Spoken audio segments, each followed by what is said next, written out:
الحمد لله وكفى والصلاة والسلام على عباده الذين اصطفى أما بعد فأعوذ بالله من الشيطان الرجيم بسم الله الرحمن الرحيم قال الله تبارك وتعالى في القرآن المجيد والفرقان الحميد وما كان المؤمنون لينفروا كافة فلولا نفر من كل فرقة منهم طائفة ليتفقهوا في الدين ولينذروا قومهم إذا رجعوا إليهم لعلهم يحذرون.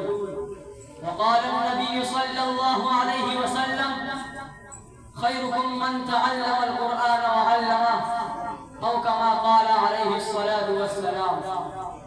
یہ علم ہنر کا گہوارہ تاریخ کا وہ شہپارہ ہے، ہر پھول یہاں ایک شعلہ ہے، ہر سرو یہاں مینارہ ہے، کوثر یہاں دب جاتے ہیں، طوفان یہاں رک جاتے ہیں، اس کاف فقیری کے آگے شاہوں کے محل جھک جاتے ہیں. عابد کے یقین سے روشن ہے سادات کا سچا صاف عمل، آنکھوں نے کہاں دیکھا ہوگا اخلاص کا ایسا تاج محل. محترم و مکرم حاضرین مجلس، تاریخ اس بات پر شاہد ہے کہ کوئی بھی ملک اور اس کے افراد اس وقت تک کامیابی کے منازل تک رسائی حاصل نہیں کر سکتے جب تک ان کے پاس بہتر تعلیم اور بہتر تعلیم دینے والے ادارے اور مراکز نہ ہو.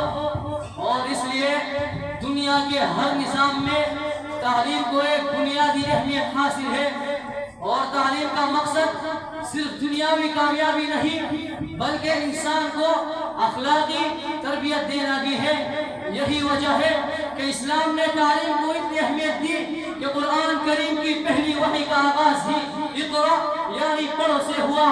آج الحمدللہ اسی تعلیم کے لیے مختلف مراکز مختلف شکلوں میں کام کر رہے ہیں، چاہے وہ تبلیغ کی شکل میں ہو، چاہے خانقاہوں کی شکل میں ہو، یا پھر اسی طرح کسی اور شکل میں ہو.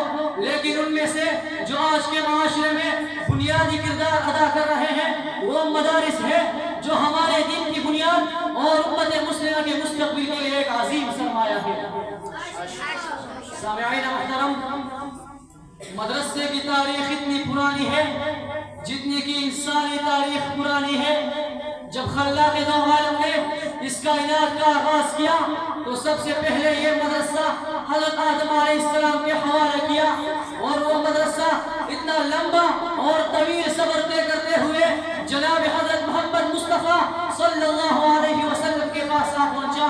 تو حضور صلی اللہ علیہ وسلم نے ایک چبوترا صفہ کے نام سے قائم کیا جس میں صحابہ کو تعلیم دی جانے لگی، جہاں پر صحابہ کو ایمانداری، صبر، تقوی، صداقت، عدالت، شجاعت، سخاوت اور محبت کا درس دیا جانے لگا، جنہوں نے دین کو نہ صرف سمجھا اور پھیلایا بلکہ دین کی حفاظت بھی کی. اور اگر میں آج کے تمام مدارس کو صفہ کی ایک کڑی کہوں یا پھر اس کے ساتھ منسلک کہوں تو یہ غلط نہ ہوگا، کیونکہ آج اسی صفہ کی نسبت سے یہ مدارس قائم ہے، ان کا نظام قائم ہے، اور انہی مدارس کی برکتوں سے آج پوری دنیا کا نظام صحیح سلامت ہے.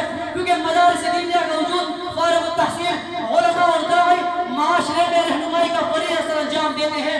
وہ مساجد کے ممبر و محراب سے لوگوں کو حق و باطل کی تمیز سکھاتے ہیں اور انہیں دین کی صحیح تعلیمات سے روشناس کراتے ہیں.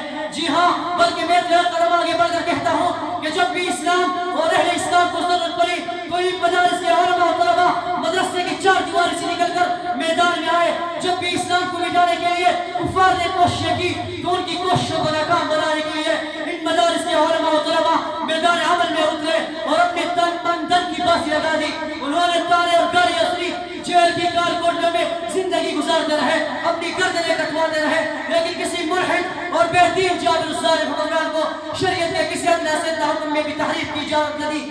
جی ہاں، جب بھی ہمارے سوسائٹی کو ضرورت پڑی تو امام مدرسے نے دیا، خطیب مدرسے نے دیا، نکاح ہوا مدرسے نے دیا، تراویح میں قرآن سنانے والا حافظ مدرسے نے دیا، مفسر مدرسے نے دیا، مقرر مدرسے نے دیا، حال ہی میں سودی نظام کا خاتمہ کرنے والے ملا مدرسے نے دیا، مدارس رجسٹریشن بل پاس کروانے کہہ دیا، مگر افسوس سدا افسوس کہ آج بدقسمتی سے کچھ لوگ مدارس دینیہ کو نشانہ بنائے پھرتے ہیں اور انہیں ترقی کی راہ میں رکاوٹ سمجھتے ہیں۔ اسی کے پیش نظر انہوں نے مدارس کو بند کرنے کے لیے وہ سازشیں کی جو ہمارے عمل سے بالاتر ہے۔ یاد رکھیے، جب تک یہ مدارس و مساجد موجود ہیں تب تک ہماری نسل محفوظ ہے۔ اگر یہ مدارس و مساجد بند ہو گئے تو ہماری نسلوں کا حفاظت کی بھی کوئی گارنٹی نہیں، چاہے وہ یہودی ہو کر مرے یا پھر نصرانی ہو کر مرے یا پھر مشرک العدیم ہو۔ نعرہ تکبیر! سبیلنا طریقنا دین المدارس۔ عزیزان من، اس لیے ہم سب پر فرض ہے کہ ان دینی مدارس کی ہر ممکن حمایت کریں، چاہے وہ مالی معاونت ہو، جانی معاونت ہو، یا پھر ان کے بارے میں غلط فہمیوں اور غلط الزامات کو دور کرنا ہو۔ اور یہ سب کیوں؟ یہ سب اس لیے کیونکہ مدارس دینیہ کا وجود دراصل امت مسلمہ کے وجود کی ضمانت ہے۔